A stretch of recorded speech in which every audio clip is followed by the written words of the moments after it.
आज जन्माष्टमी के एगो हम सोहर गीत गावतनी कृष्ण भगवान के। आप सभे सुने लोगिन, सुन के लाइक कमेंट सब्सक्राइब करे लोगिन। तनी हमरा गाना के ज़्यादा से ज़्यादा शेयर करे लोगिन।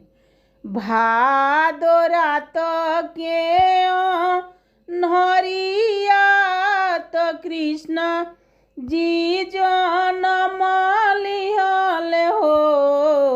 भादो के रात नहरिया तो कृष्ण जी जनम लिहल हो।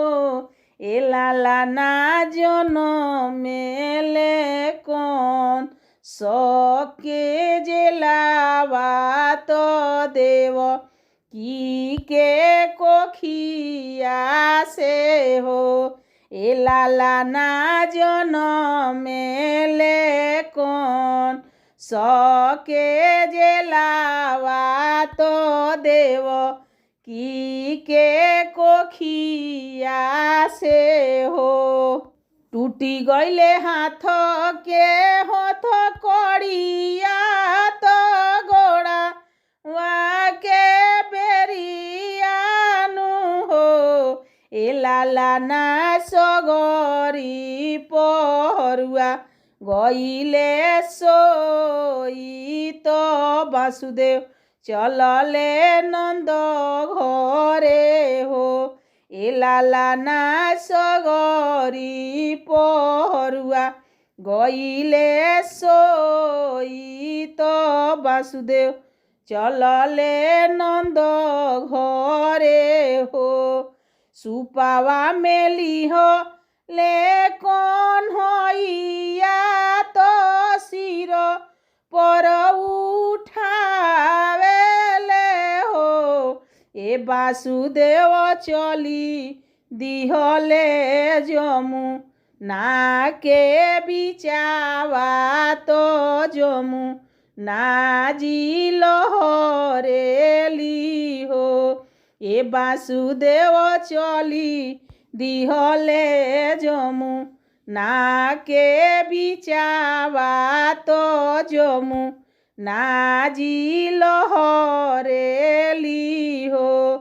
पाँव ढारी ढूके ले कौन होइया तो जमुना जी पाताले बहे हो। ए वासुदेव होई गईले जमु ना के पार तो गोखु लाके राह धइले हो। ए लाला ना चली भइले गोखु लाके राह धइले हो। सिरावा पर लिह ले कौन होइया तो नंद घरवा आवेले हो। ए लाला ना कान्हा के दिह ले सुलाई तो हम देव जागाइनु हो। गोखुला में बाजे ला बधइया महल उठे सोहर हो। ए लाला ना जसोमती लुटावे ली कर धनिया तो नंद बाबा धेनु गैया लुटावस हो।